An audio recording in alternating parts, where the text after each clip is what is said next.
Some predators hunt with violence. The smart ones hunt with patience, with kindness, with a voice on the phone at the exact moment you feel most alone. The smartest one Margaret ever met never raised his voice once. He didn't have to. He had already done his research. Margaret was 63, widowed 2 years, retired from 31 years as a county records clerk. She knew better than almost anyone what a paper trail looked like. She had spent 3 decades filing them, cross-referencing them, catching the small inconsistencies that everyone else missed. She just never expected to need that skill against a man who told her he loved her. His name, the one he gave her, was David Coyne. They met on a widow and widower support forum. He had lost his wife to the same illness that took Margaret's husband. He understood the specific shape of that grief, the way it sat in the passenger seat of the car, the way the house got too quiet at certain hours. He was gentle. He never rushed. For 3 months, he asked for nothing at all. That was the part that worked, the asking for nothing. Then came the small emergencies. A contractor who needed a deposit before David's accounts cleared after the move. A medical bill for his daughter that the insurance was fighting. A business deal, a good one, solid, documented, that needed a short bridge of capital he'd pay back inside a month. Always with apology. Always with a promise to pay it back. Always with just enough detail to feel real. Over 14 months, Margaret sent David Coyne $41,000. The thing that saved her was not suspicion. It was a misspelled name. David had sent her a document, a loan agreement, meant to reassure her, the kind of thing a trustworthy man provides. It was a forgery, of course, but it had a notary stamp on it, and the notary's name was spelled 2 different ways on the same page. A normal person would not have noticed. Margaret had spent 31 years noticing exactly this. She did not call him. She did not accuse. She sat down at her kitchen table, the same table where she had read every one of his messages 100 times, and she opened a fresh notebook. At the top of the first page she wrote, "What do I actually know?" And then, the way she had been trained to, she separated the facts from the feelings. Fact, she had no verifiable photograph of him.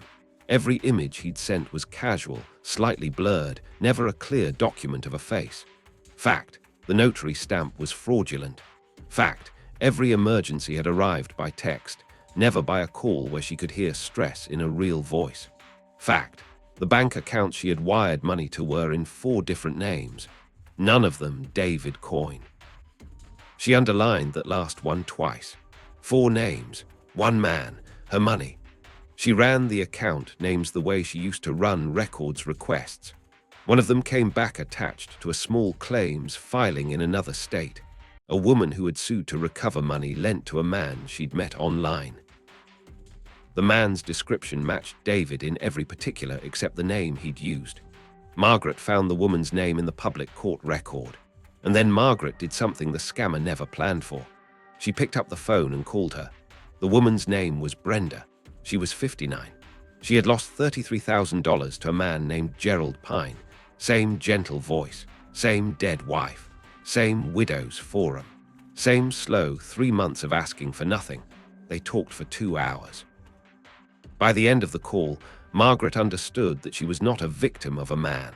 She was one entry in a system, a business, a repeatable process run against grieving women who had paper trails and savings and no one left to check the math. She also understood something Brenda had not yet realized. If there were 2 of them, there were more. Margaret built the list the way she had built records indexes for 31 years. Every account name, every alias, every detail of every story he'd told. She and Brenda cross-referenced what they each had. The contractor story, the sick daughter, the bridge loan. The phrases were nearly identical. He was working from a script, and once you saw the script, you could find its fingerprints everywhere. They searched widow forums, small claims records, scam reporting databases. Within 6 weeks, they had found 4 more women, 6 total, across 5 states. Over $300,000 collectively sent to the same handful of accounts under different names. Margaret did not post about it. She did not warn him. She did not give him the smallest signal that anything had changed. She kept replying to his messages exactly as she always had, warm, a little lonely, entirely trusting. She even sent one more small payment, $200, because a woman who had just discovered the truth would not do that, and she needed him to believe nothing had been discovered. Behind that, she and the 5 other women assembled a single organized file. Names, dates, account numbers, wire confirmations. The forged documents, the matching scripts, a timeline spanning 4 years. It was the kind of file Margaret had spent her whole career building. She just never imagined the subject would be the man who told her she made the silence bearable. They took it to the FBI's Financial Crimes Unit together. All 6 of them, one file. A single victim is a sad story that often goes nowhere. 6 victims with synchronized documentation, matching account numbers, and a 4-year timeline is something else entirely. It is a case. The man Margaret knew as David Coyne was named neither David nor Coyne. He was operating from 2 states away, running the same playbook on an estimated number of women that investigators were still counting when the indictment came down. The accounts were frozen. The pattern once documented was undeniable. The forged notary stamp that Margaret had caught the misspelled name on a single page became one small, devastating exhibit among many. He was charged with multiple counts of wire fraud. Not all of the money came back. Some never does. But a portion was recovered through the seizure of the frozen accounts, divided among the women who had documented their losses. Margaret recovered most of what she had sent. She said later that the money was never really the point. The point was the call she made to Brenda. The point was the 6 of them, strangers, building something together that none of them could have built alone. The point was that a man who had spent 4 years counting on the isolation of grieving women had been undone by the one thing he had tried hardest to prevent: the women talking to each other. Margaret does not regret loving someone, even him. She will tell you that plainly. She regrets that he was not real.